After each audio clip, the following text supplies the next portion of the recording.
to the Aces Up Your Sleeve podcast. I'm Sabrina. And I'm Cade. And we have a guest here today. Who are you? Hi, I'm B.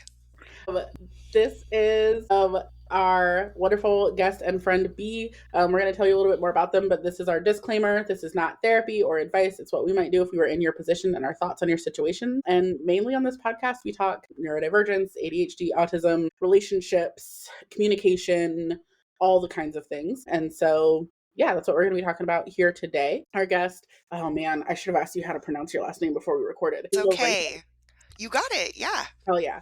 Lourenco is a licensed mental health counselor, educator, advocate, and activist.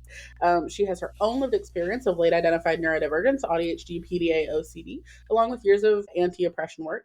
She's passionate about helping others untangle themselves from harmful practice and align themselves with those that instead support marginalized communities. There we go. I can read, I promise.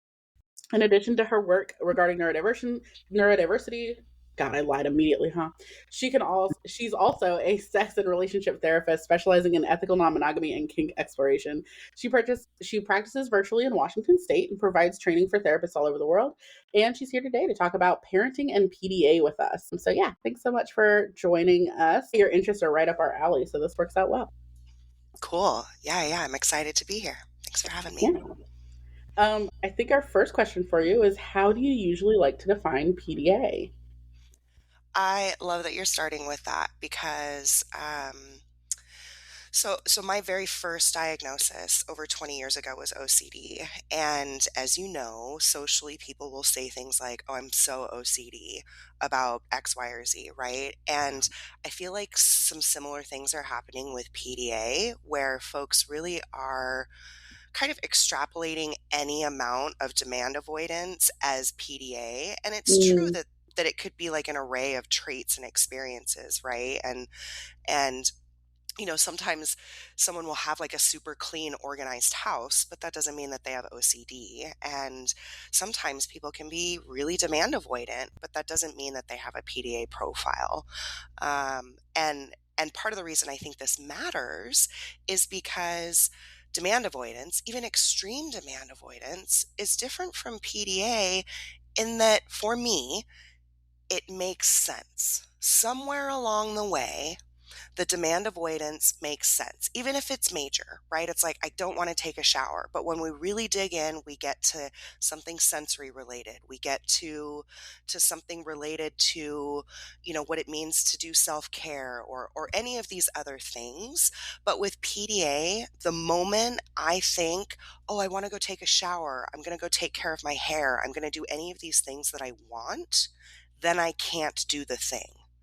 And that's really the defining line, right? Is that my demand avoidance and the demand avoidance of folks that I know that struggle with PDA is that it lives in the tension between things that I actually really want, desire, and crave for my life. And the moment those things become that, I can't let myself have them. And that is the PDA problem, right? It's not actually demand avoidance. It's that line, right, in my nervous system. And it lives for things like, you know, taking care of my body. I need to eat. And then I'm like, ugh, and I'm super annoyed by all of that. But the really, like, the hard stuff, especially when it comes to relational factors, is that, for example, I want to be a good mom, and parenting is a huge demand that fucks with my nervous system regularly. And that tension is how I know it's PDA and not just some demand avoidance stuff that is getting extrapolated. Does that make sense? It does. It almost reminds me of like RSD, where it's like we all have some level of like rejection sensitivity. No one wants to be rejected, but there's a difference between like a dysphoric experience of rejection sensitivity and a like more like regulated experience of, it's like life or death, right? Like some people feel like they're gonna die, and I feel like I'm gonna die over stupid stuff like I gotta eat, or over things like hearing one of my children say, hey mom, Mm, Yeah. Even that subtle, like, you know it's coming. Yeah. yeah, For our listeners who aren't familiar with PDA as an acronym, in the PDA community, many people have very strong feelings about what it's termed as. So originally, it was called pathological demand avoidance. that Some is folks have technically still what it is like Yep. Like the medically medical called. model. Yeah, Mhm.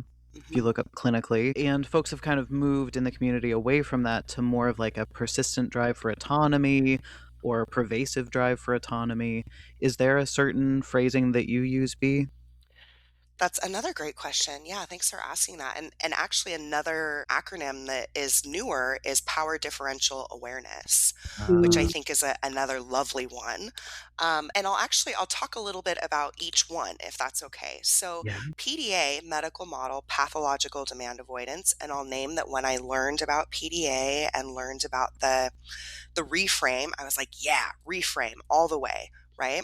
And so for a long time, I was in that camp of persistent, pervasive desire, drive for autonomy. Those words kind of get Mhm. interchanged. And then I learned about power differential awareness, which is, I think, a lovely way to describe how PDAers won't accept authority unless it has been earned, i.e., I'm not just going to defer to your power unless I respect you, right? So as a PDAer, somebody in the community says this is the way that it is, and I know that they have done their research, I know that they know their shit. I'm like, "Oh yeah, okay." And and that's it, right? Like that's good. But if just some Joe Blow guy comes along and is like, "This is what I think," my nervous system is like, Nope, never, not in a million years." So there is very much this like awareness that a lot of PDAers have, particularly if we think about like PDA kiddos, right? That like they don't just listen to teachers because teachers are in charge. And PDA kids can tell when someone in charge or a teacher or whatever hasn't really earned that position, you know? So, is, is there yeah, yeah, like, Serena. because those things actually seem really different to me, right? Like a persistent drive for autonomy versus a power differential, especially like as you're talking about, you think I need to go or I want to go take a shower, and then your body's like, no, fuck that. Where is the like authority in that? Is that you don't feel like you have your own authority to tell Yeah, yourself to go take a shower? Is that like, because those things yeah, seem different to me? totally. And that's why I think the power differential awareness doesn't do a good job of encapsulating the whole PDA experience. It does a good job of kind of highlighting a part of it. Mm, But you're right. In that scenario, it would be like the authority is the should. I mm, should take a shower. I should wash my hair. Uh, I should care about being clean. I should. That's the authority coming in and telling me. Or in the case of like, I gotta go pee, the authority is my bladder. And I mm, don't like being in charge, I don't like my bladder being in charge of me. gotcha. So for a long time, was really pervasive desire for autonomy and being like, yes, it's very much about autonomy. And now that I have really learned about my own PDA, recognized it in one of my children, I'm also married to a PDAer and I work with a lot of PDAers. And this will surprise people who know me as an educator. I'm back in the pathological demand avoidant camp. Hmm. And the reason for that is because of the mind that, how do I say this? Because the way that it presents is pathological, i.e., when I was in my early 20s, I had a series of kidney infections, two of which actually sent me to the hospital because I was close to being septic, because I would get UTIs and uh, I didn't want to deal with my UTIs. I was pissed about it. So I wasn't addressing it. I wasn't taking meds. I wasn't going to the doctor because I'm in charge of my body. I'm the one that's going to say when I need to do what I need to do, to the degree that I was getting really fucking sick. And Mm, this happens with PDA a lot, where, like I said, the things that we actually want, the things that we desire for ourselves, we don't let happen, or we get in our own way in ways that do, in fact, become pathological for some of us. And if nothing else, confounding, confusing, and really fucking slippery to make sense with. So to me, pervasive desire for autonomy is sort of like power differential awareness, where it describes a trait of PDA, an experience of it. But when we look at what's happening inside the person, we're going to see this array of behaviors across a lifetime that look pathological. They Hmm. don't make sense. They're like, why are you doing that to yourself? It's So when very you're cut off your nose to spite your face. when you're talking pathological, I just pulled up the quick dictionary Yeah. definition. It sounds like there's three, right? Relating to pathology, fucking useless definition. Thanks, Google. Involving or caused by a physical or mental disease. My guess is that's not what you're meaning, and more No. at three, which is acting or arising from an irresistible urge, compulsive. Yes. That's more closely Yes. aligned. So Yep. it almost makes me wonder if like because I hear this and my nervous system immediately goes like, oh, like because we have worked so hard on neurodiversity affirming spaces to like move away from pathologizing people, right? And especially as it pertains to like that second definition of like counting as like a mental disease or like Yeah. these types of things, right? I do wonder, is it time to throw out the like letter? Like we're trying to find the words to fit the letters instead of just finding the words to fit the experience. Yes. Because like, Yeah. what if it was just ODA Yeah. or CDA rather? Not oh, excuse me, Yeah. CDA, right? Compulsive Compulsive. demand avoidance. Yeah. Because there is a lot of like sort of OCD flavored stuff to PDA presentations. So, yeah, I think if we really sat down and looked at like all of the traits and experiences and came up with a name, I don't know that it would need to be pathological demand avoidance. I don't think that's the best name. But Mhm. of the ones around that line up with PDA, that one feels the most true Yeah, that makes sense. or Yeah, it's one of the comprehensive, I things. guess. Yeah, it's one of the things that gets thrown around a lot with borderline, right? Which Hmm. I'm borderline, and so that's often the thing is like, well, it shouldn't even exist because it's like personality disorder as a concept is like so harmful. Period. Yeah. And I'm like, I get that, and it at least gives me some language to explain what I'm feeling and how I experience the world and what has happened to me. Yes. So I And do how get it's different from what we expect people to see, and how it can explain what feels not explainable or yeah. becomes like character flaw stuff, right? Mhm. Yeah. Well, I love Yeah. that. It's kind of like a groundwork for folks who maybe are listening and aren't super familiar with the concepts. I know we we kind of went into how this might look, how it might feel, and some of the nuances around terms. We do have a couple listener questions if we want to jump into Yeah. those. Yeah. So the first one, talking about PDA kids and parenting. How do I get my teenager to clean his room and actually take care of his hygiene? Right now, he stands around in the bathroom and runs the water, but I know he's not actually showering, even if he comes out with wet hair. The products don't move an inch, and the towel is mostly dry. What do you think, B? Oh, So what that's so did he much do? Go in the monitoring. bathroom and like spray his hair wet? Yeah, probably so, from what I'm Okay. gathering. I mean, that's a lot of effort to get out of the demand, right? Like, we're going to go in and we're going to do all that pretending. I'm like, did he get in the shower maybe and just like rinse off? Because that could be cool. Um, so, a lot of times it, it, I have a couple of thoughts about this. One is more like kind of surface, and then one is more again kind of how we think about this. But the surface thing is what's the buy-in, Mm, Yeah. right? Like in this case, it's a should. Right? Mhm. For teenage boys, I thought I heard a he pronoun in Yeah. there, right? So for teenage boys, showering is a should until they start thinking about dating and how they might like impact other people, or until they care about appearance in some way, or until they notice their own stink, or right, like there's some sort of awareness. And it's hard for any teenage boy to make time and energy to do that, but with a PDA profile, we're getting a nervous system response to a should. So what would be the better reason to do the thing?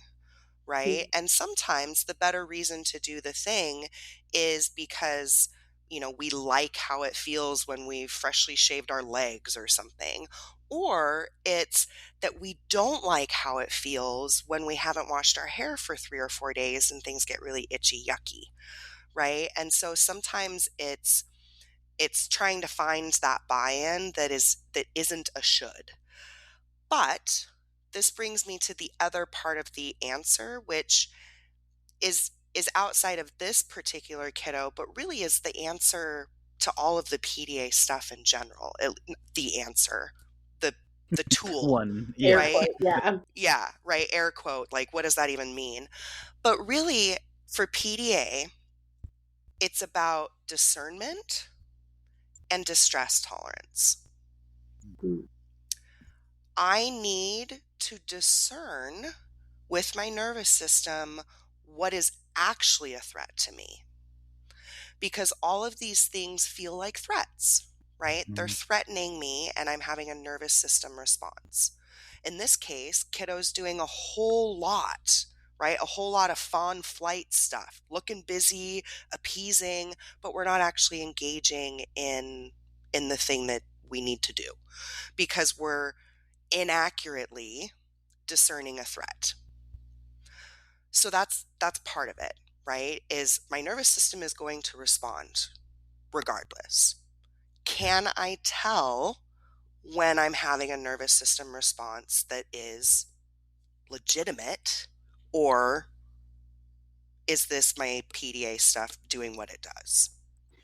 And That then, also yeah, makes me wonder though, because like you're saying like there isn't a threat, but I also see a lot of monitoring in this person's behavior towards their kiddo, right? Like you're going in, how do you know that they haven't moved an inch? Are you doing that thing where you like put some toothpaste or whatever underneath the bottles? Like, Mhm. and the towel's mostly dry. Like there's a lot of kind of um like you were saying shoulds, but also this kind of like I don't know, like militant monitoring happening yeah, that I can definitely see, like, not even as it's not really a threat, but as a, like, no, like, you're not being trusted, you're not being believed, you're not being offered autonomy at all. Like, yep, if this is a drive for autonomy in any way, like, that's not something that you're being offered, right? That, like, realistically, there is a threat here that I yeah. could understand the nervous system avoiding. Yeah, Oh, absolutely. And you're not wrong, right? Because it's not just the should, but it is that monitoring. And when we talk about it being sort of pathological or confounding compulsive, I could see this teenager maybe wanting to take a shower, but parents' behavior around showering is eliciting this behavior, right? yeah. Think me, PDA little kid, fighting with my brothers, and in storms my terrible mother and being like, "You better apologize." And I'm like, "Well, damn, I was about to, but now you said that, and you could spank me all day long, but I'm not going to say I'm sorry because you told me I had to." Right. And the Yeah. threat was spanking, which like I don't want, but also that like I recognize is really a breakdown, right? Is like Yes. you don't know what to do. Your authority has broken down. All those Yep. things. Yeah, because it's a lot of PDA leads to what's called neutralizing behavior, where and this is where that power differential thing is handy, right? So a should of like the shower, for example. Okay, so I should take a shower. What if I do it with really loud rage music and LED lights? Because that makes me feel more in control of my shower experience. Mhm. But it could also be things like when I tell my PDA kiddo before I knew, hey, we got to go get your boots on or whatever. And she's like, me, because she's equalizing that power over that I'm coming in with. And so in this case, we've got this kiddo who's potentially going in and being like, yeah, yeah, yeah, do the motions of a shower because he knows he's being watched. Mm. Yeah. And I wonder, the question is, how do I get my teenager to clean his room and actually take care of his hygiene? Is the conversation, hey, it's the weekend, you need to get your room clean, you need to take a shower, you need to XYZ? Are there Mhm. consequences involved? If you don't get this Yep, done by tonight, then tomorrow no video games or no seeing your friends? Like, yep, how much thread is being piled on and how many yeah. shoulds? Yeah. and Yeah, how much like absolutely. let me eat up all of your free time. Like you just spent all week at school, fucking working longer, harder days than most people work at their jobs. Like, and now I want you to take the limited free time that you have to do shit you don't want to do. It doesn't matter to you. And whose standard are we using? Hmm. Yeah. Right? Again, my PDA youngest is messy. She's just messier. Um, and I could actually have often gone in there and been like, "What do you mean you cleaned up?" And she's like, "What do you mean you can't tell that I cleaned up?" Hmm. Yeah. Right? Because like we're coming in with different standards. So, I'm wondering in this case, like, are we talking old plates of food and crusty yuckies, or are we talking we haven't, washed our favorite hoodie in a couple of days and there's some socks on the floor or whatever. You know what I mean? Like, whose standard of clean are whose metrics Yeah, is which a I think, question I'm often asking. especially from a parenting perspective, this is often what I work with parents on. Is like, whose metrics and are you sure it's yours? Like, because a lot of times it'll be grandma and grandpa's, or it'll be societies, or like, I'm a bad parent if if my kid's not XYZ, XYZ. And like, some of that comes from influencers who are trying to like make money off of your fear. Like, there's Totally. these huge, like, what do you actually care about being clean, quote unquote, in your home? Yeah. Well, I want to not smell anyone else's body. Okay. Like, A, that's not always going to happen. So just let's all recognize that. And B, like, how does that turn into showering every day? How does that turn into, like, the products don't move an inch? Okay, well, like, if someone rinses off, can you smell them?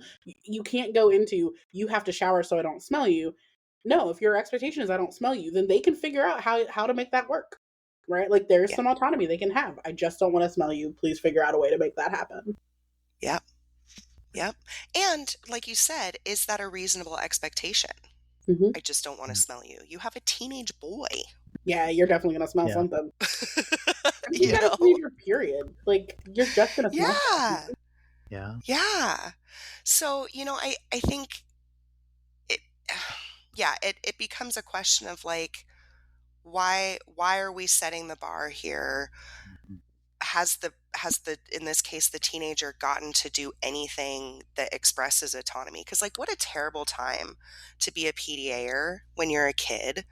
Like, y'all, oh man, so hard, so hard, especially when you have a family where there are some rigid expectations for stuff.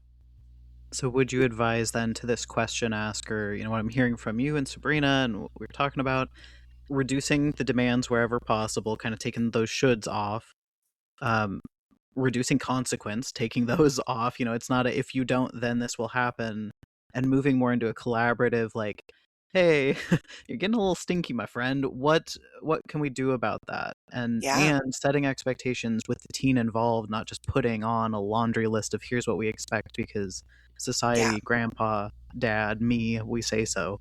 yeah.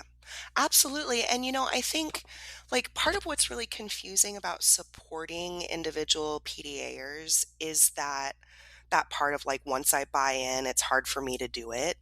But navigating that, if that's like the main PDA thing that I'm navigating, it's way easier than navigating a bunch of external Mhm. shoulds and autonomy threats, right? So in this case, chances are really good. Do y'all remember? You're probably too young. There were a series of books called Miss Pigglewiggle. Oh, I fucking loved Miss Piggle Yeah, Wiggle. that Miss sounds familiar. Pigglewiggle, right? Okay. Do you remember the story about the kids who refused to bathe and then they ended up like planting seeds in the skin of or on the dirt that had grown and they grew like radishes or something? And the idea, of course, was like to teach kids that ultimately there will be a natural consequence. Natural because they facilitated it, right? A consequence to the behavior. And so I think about that in my mind when this is happening. Like, this kid is not going to get so dirty that they're going to grow radishes out of the dirt on their skin. At some point, the natural consequence of I stink, I smell myself, I'm itchy, I'm uncomfortable will show up.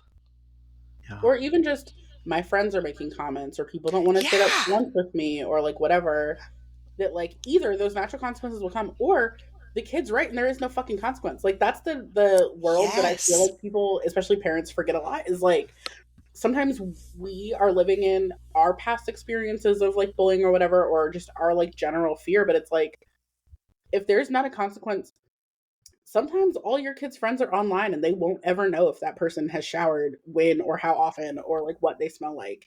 Yep. And that like if there isn't a functional consequence, that's okay. Like if they don't get hurt and no one else gets hurt, that's just what it is, friends. Yeah. And I know I work with a lot of guardians who are like, but I don't want them to get bullied. I don't want them to get picked on. And I know it's so hard, but we also don't want to be our kids' first bully by implanting those, well, your friends are going to tease you if you smell, or, well, your friends are going to say blah, blah, blah, or your teacher will whatever. That Especially when is, you don't know that. yeah. And it's just like, a sidestep from bullying. Like you're not actively bullying your kid when you say it, but they may have never had those thoughts before, and now that worry is going to start creeping in. And it's so much easier and more beneficial usually to be the guardian that like swoops in afterwards to help comfort them and help them make a plan than it is to proactively like set a bunch of boundaries. Yeah. And especially when it's like you don't know that kid's friends. You don't know what's happening in Yeah. their brains. You like they could just be nose blind or they could be, all these different things. Maybe all the friends stink. Like Right? Maybe we've all the met friends that think, group of teenage kids where everybody's kind of stinky. yeah, like maybe they're just genuinely not judgmental. Like all there's so many options to where it's like all your friends are gonna make fun of you, and it's like, well, they don't. Oh, you're never gonna get a partner. Well, I got one. Like you're catastrophizing my life before it could happen, and like that's where you also just build anxiety in kids. Yeah. And you're adding to the shoulds, Mm-hmm. right? Like that's not going to encourage my PDA nervous system to want any of the things that you're suggesting by being like, well, you're never going to get these things. I'm going to be like, well, I didn't want them anyway. Ugh, right? Like Right. that will So happen. what are your like as we're talking about like encouraging the PDA Hmm. nervous system to want things, right? What are some general language tips that you've got for talking with PDAers? Okay. It is so important to be able to be playful Hmm. because playfulness and humor are wonderful ways to neutralize the nervous system responses. So I've got a 12-year-old, right? She started puberty about a year ago. And I would never like I closely monitor things around like menstruation, right? So I would never say anything like this during that time. But if my kiddo's walking around and her hair is kind of greasy and I know she hasn't showered, I will playfully, sillily, is that a word? Be like, do you smell that?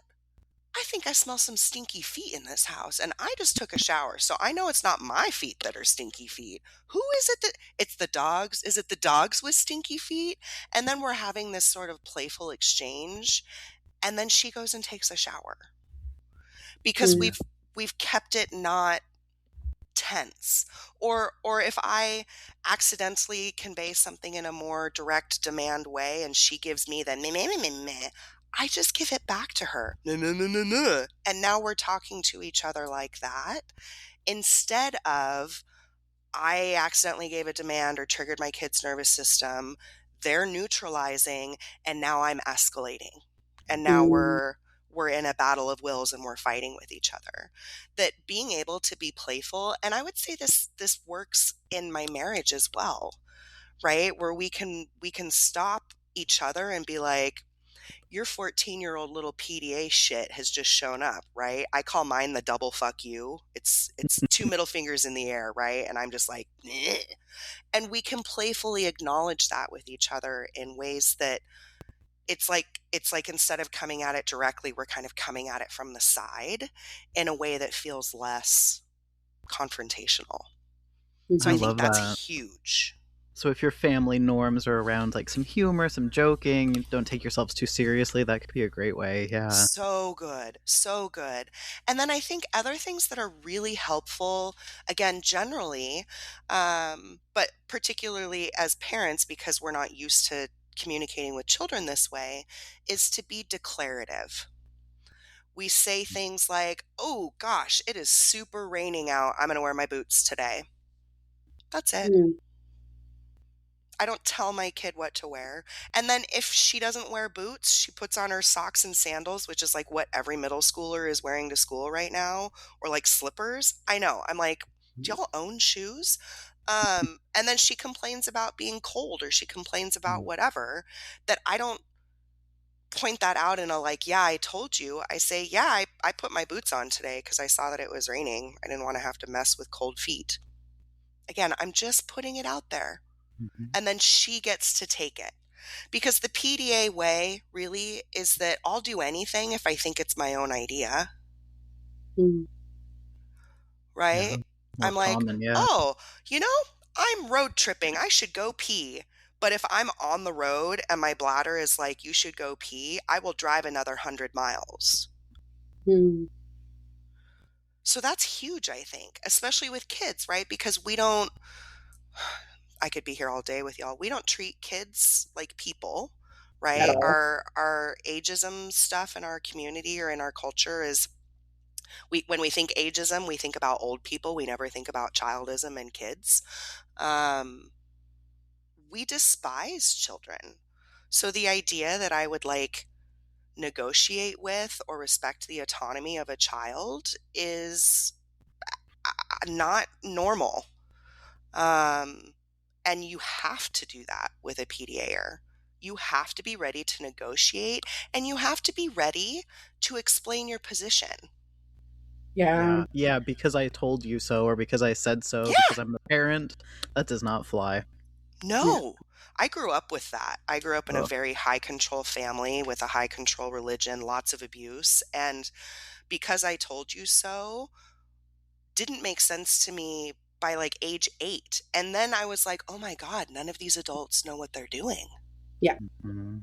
Y'all are nuts. You're just making stuff up. I also always find it interesting when working with like caregivers or even like teachers or anyone who's like in a authority role over like kiddos. It's so interesting to watch as it's like they'll tell the kid, like the kid will be like, well, why? And they're like, just do it. I just need you to do it. And I'll be like, okay, why? Like, why did you need them to do that? And they don't have a good answer. And I'm like, so you're not actually thinking out, like, you're not doing things for a reason.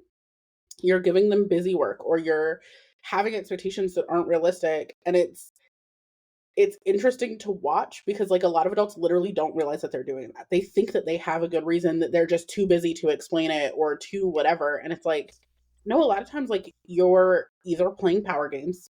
We all hate to hear it, but like we've all done it unfortunately at some point or Yep. another, like out of frustration, out of whatever. You just thought Um, you would be in charge. right. Like it's Mhm. just like a like this feels disrespectful and I'm feeling activated. And so I'm again like that neutralizing, right? Yep. But like I do actually have more power. And so my neutralizing is actually really harmful. Um, Yep. but then it also goes into like it does require a specific amount of like mindfulness and awareness and paying attention and making intentional decisions. And I don't think a lot of people who are put in positions of power over children recognize that that's like a prerequisite.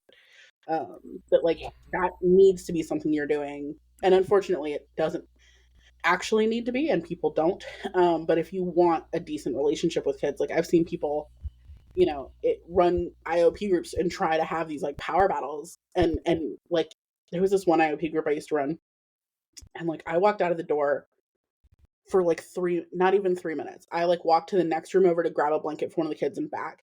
By the time I got back, the room was in chaos. I was like, how did I leave for 3 minutes and the room is in chaos? I get back, the room calms down. And I'm like, what has changed? What happened? What like and it was just that like the people who were still in the room, the adults who were still in the room, are more in that like because I said so, they're not making intentional choices of how they're engaging, of Yep. why they're asking what they're asking. And the kids get frustrated and they get rowdy Well, and they and want to push back. here's the thing, Sabrina. You cannot win a battle of wills with a child that is a PDAer without using oppressive energy, Yeah. right? Because that, again, where that sort of pathological stuff comes in, we don't let go. Hmm. Just because you said we should, I know I'm right and you're wrong. Mm-mm. Right. Well, and when it Mm-mm. comes to like, again, back to, I think this hygiene one is actually a really good question, because like this is one of those things that people think is like the bare absolute minimum. You have to be hygienic, you have to be clean, your body has to be da da da da. And it's like, no, it doesn't. Like, I have met fully, completely depressed people who haven't showered in more Months. than several months. Yeah. Yeah. Um, It's and you know not a what? They're still prerequisite doing to breathing live. and eating and having relationships, and you know what I mean. Like they're still Yep. doing all the things that they need to be doing to survive. They're still alive. They're still here, and I'm really glad for it. But like, and so, but we get this kind of like, oh, but you have to be clean. Why? And they don't want it to come back to should, but it does. Yes. Yeah. And Sabrina, what you're touching on right now is, for me, when I think about all of these things, and I'm to be fair, I'm doing this with OCD a lot lately as well, but thinking about PDA as a neurodivergent profile that's been around for a very long time. So, what is the purpose? I think the purpose of PDA profiles is to ask why. It is to question. That is our job. And we're not, we don't always make friends, right? I'm very regularly not everyone's friend, but PDAers are truth tellers. Mhm. We talk about neurodivergence and canaries in coal mines. You got a PDAer in the system, they're going to name that shit out the gate. That PDA forces people to question, why are we doing it this way? What is the status quo and who decided? Right? We're interrupters. We we slow down the status quo. And particularly when you combine that with how we perceive children, you'll see caregivers, guardians, teachers, all sorts of people treating PDA kiddos really poorly, especially non-white PDA kiddos. When I Yeah. think about my husband, who's of Mexican descent, PDA, and myself being white and PDA, I can very clearly see how I dodged the school to prison pipeline and he got funneled right in, because PDA gets seen as ODD, Mm-hmm. oppositional defiant disorder. We think, oh, you've got a naughty child who doesn't listen to adults. If we have a naughty child who doesn't listen to adults, who doesn't do what they're told, and they are not white, they're going to get funneled into the prison system. Mm-hmm. Yeah. Yeah. If we had more time, we could totally go the route of like law enforcement and first Oh, yeah. responders, and anytime I see like body cam footage and the way they engage people, you see the PDA get triggered in a lot of folks, and you're asking them to calm down and be quiet and do this and that, but the way you're phrasing and the threats you're putting out there, even your presence puts out there. Yeah. Yeah. Yeah. It's For also for interesting. Oh, sorry. No, I was gonna jump into our last question, but go for it. Yeah. I was just gonna say a last part on that of like a lot of times those are people who went into positions of power because they feel that they a deserve it, and b that it will get them respect, right? And so immediately, if you are not the humblest, most eating dirt, kissing boots, whatever the fuck that you can be, that they don't feel respected by you in whatever way, which they never were going to. Um, that's when it comes out even more, right? And so then it's that like escalating, neutralizing Yep. that you were talking about earlier, B. Yep. Yeah. Absolutely. Well, our last one from one of Yeah. our listeners over at Autistic Connections on Facebook asked, what happens when you and your child have dueling PDA? How do we navigate that? So the scenarios where you're trying to make a request or demand, kid makes one back, you make one, getting caught in that Yep. cycle, or that your goals are Yep. just so different for the day or for that moment. Any suggestions there, B? Well, I think it's always important to remember that my dueling PDA and with my kids can be hard, but I'm still the adult, right? I'm the parent, I'm the caregiver here. So if one of us is going to lose, it's going to be me, not my kid. Um, and that it's my job to take care of myself and my nervous system and how it responds to my children. Um, and that's often really hard to do, right? That's challenging. And I think what makes sense to me, especially if we're talking PDA parent with PDA kid, is that we have a really lovely opportunity to model for our child what a healthy PDA adult can look like, as opposed to what we've experienced, right? Like what we've seen and what we've like what I experienced as far as how people could look. 'Cause I'm pretty sure my mother was PDA as well. And so we have this opportunity to show kiddos that we can have this nervous system, we can use discernment, we can use distress tolerance, we can use our skills to take care of ourselves and still show up with our healthiest versions of ourselves. So at this point, I have been very clear with my child. And again, she's 12, so we've got a little bit different developmental level. Um, but I'm very clear with like hey, I'm at capacity. I need to take a break. I want to hear you. I'm going to come right back. Right. I'm very clearly saying things and communicating what's going on. And I've been that way for years, where I'm like, mom needs a break. Set the timer for 10 minutes. I'll be right out. And that I'm trusting that my child will be okay for that 10 minutes because I'm doing the things that I need to do to teach her how to be okay. And then I come back and we figure out whatever it is that we need to figure out. And I've got a more regulated nervous system. So now I can do more of that co regulating that PDA kids often need. So, really, I think the it feels cliche almost, but it is more, it's about taking care of yourself as a parent and doing what you need to do to regulate your nervous system so that you can show up as much as possible with your kid. But also, it's okay if you're not always there. Like, it's okay. I think part of our shift away from shitty parenting is to this place of like, you always have to be on, you always have to be able to show up. And sometimes we can't. Mm-hmm. And it needs to be okay. Yeah, it's, I mean, still moving away from the shoulds, right, of parenting Yeah.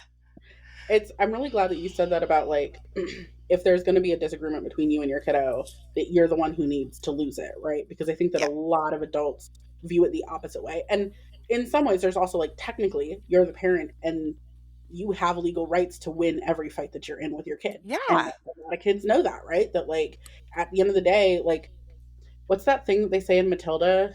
I'm big, you're small, I'm smart, you're dumb, I'm whatever, whatever, whatever. Yep. Fucking God.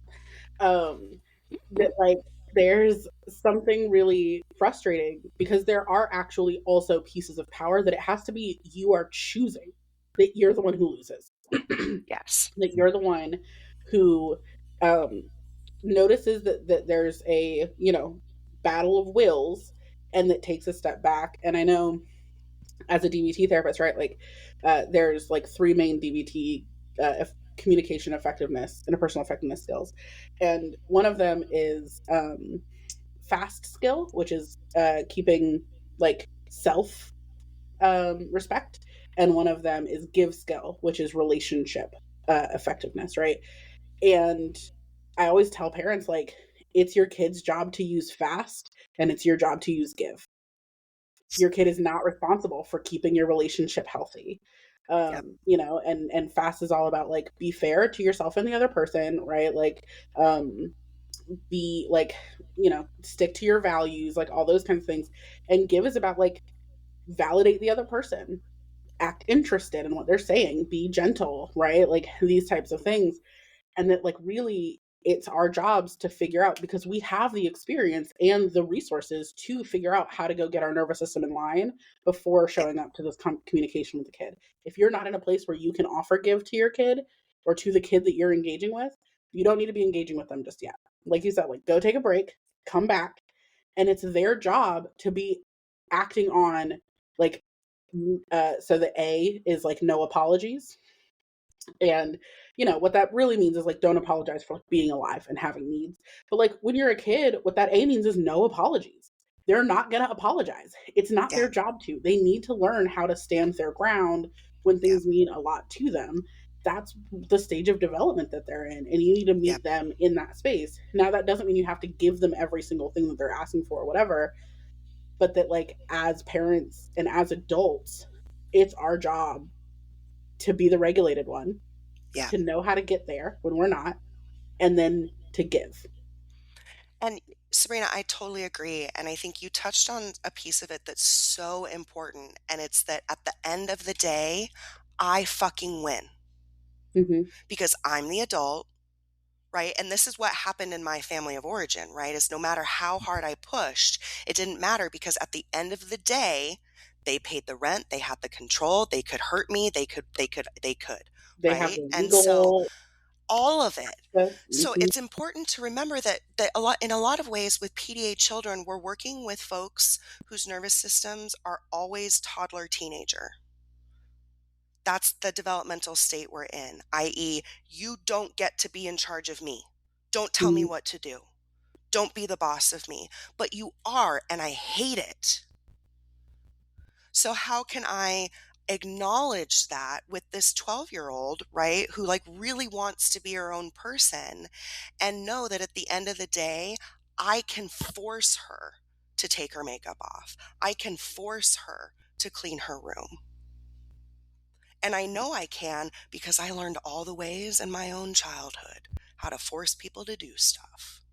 Yeah. So that's the important piece, right? Is that it's okay to negotiate with a PDA kiddo because at the end of the day, we both know who has all the power. Yeah.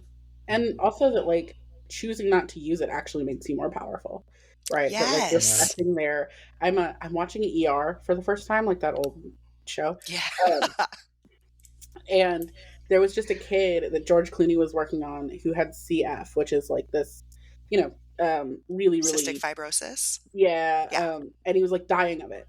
And he had like run away with his girlfriend to try to like whatever. He was 17, he was turning 18 in 2 weeks, and his mom basically wouldn't let him die. He wanted a DNR, he wanted to not do all this stuff. And the mom finally signs the DNR, like they make the decision, whatever. And he's like taking what's are gonna be his last breaths, and she goes, "Fuck that!" Like rip up the DNR, tube him, which he never wanted that done to him again. And like the betrayal, like this kid flips off George Clooney as he's like going up, and like it's this ultimate betrayal of like you won't let me die with dignity, you won't let me like have this piece of control over like my life. And the worst part is it's futile, right? In 2 weeks I'm gonna take myself off the vent when I turn 18, and it's gonna happen anyway, right? But this like it was about to be this really really sweet scene where this mother like holds her kid's hand as he passes and makes this choice for himself, and she blows it to hell because she still has the legal power. And it would have She been so can. much more powerful of her to make the choice to let him choose and to Yes. give him that power over the last moments of his life, which he ultimately got anyway. He just had to endure 2 more weeks of like suffering. That like I think it's so interesting to watch how adults hold on to this like, yes, you have a legal power here. And using it in the way that you're choosing to is actually some of the weakest shit you could ever do. Oh, we see it in parents that do that with like money and their adult children, right? It's all Fucking that tell me same about it. vibe, Mm-hmm. right? My And mother yeah, was big it on it that. doesn't actually result in power. It doesn't. Yeah. And It it certainly results doesn't in result in relationship. exactly. I was just going to say, my PDA mother doesn't have contact with 3 of her 4 children. Mm-hmm. It Yeah. doesn't get you what you're looking for. No. So to wrap up to, if you're a listener and you're going, "Oh no, that's me. I've been parenting with like these strict I thought structure was good. I thought authority examples were good." It's never too late to try to repair and to learn to do things differently. And sometimes that repair can be so powerful, especially if you pair it with actual change. So maybe we could do an episode on that sometime Yeah, too. for Yes. sure. Yeah, absolutely. I mean, I think repair is the most powerful thing that can happen in a relationship. Truly. Yeah. And I mean, to your point, I'm no contact with my own mother. And she did some of that financial shit and a bunch of other things. And like, I pitched a presentation to a adoption conference because I'm adopted. Um, that was like things I wish my mother knew, like shit that I wish that she could figure out, and that like she's so caught up in her own shit that repair is not possible. That like there is, yeah, I think that there is really nothing more powerful than the effort of repair, right? Like it's Yep. not the repair itself, it's actually just putting in the effort to take all the steps. Like you ran in the direction of your side, now take all of those steps and then some back to the fucking middle and then over to my side. Yep. And like that effort is what can Show do up with the hammer and nails. You can say, I don't know how to use these, but try. it. Show me something. I Yeah. really hope they do it just like that. Y'all could each have both hands and then just kind of swung them wildly. Please use hammers and nails exactly like that. This is not an advice show. For more on construction. Yeah, join us on the bonus content for construction tips from the three of us.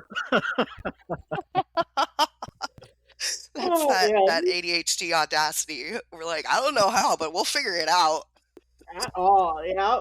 But realistically, you can expect new episodes of the Aces Up Your Sleeve podcast on Tuesdays. You can find B at blourencotherapy.com. I should not have picked to read this. My throat just like died immediately. You can find Cade at cryptidlearns.com and Sabrina, me, at Radical Insights Consulting on Facebook or Instagram, or radicalinsightsconsulting.com. You can find Cade at Cryptid Learns on Facebook and Instagram as well. We have to fix our outro script. If you have any questions for us, visit neurokink.org/AUIS and send it our way, and we'll be happy to cover that on an episode. We're going to jump over to Patreon to record Hit Me Again, our exclusive guest bonus content. We'll be talking about how to navigate dating and relationships as a PDA, because it sounds like both you and your husband are PDA, B. Yeah, so that's going to be really interesting. Oof. I cannot wait to learn about this. And that's going to be over on patreon.com/Aces Up Your Sleeve podcast. We hope to see you there.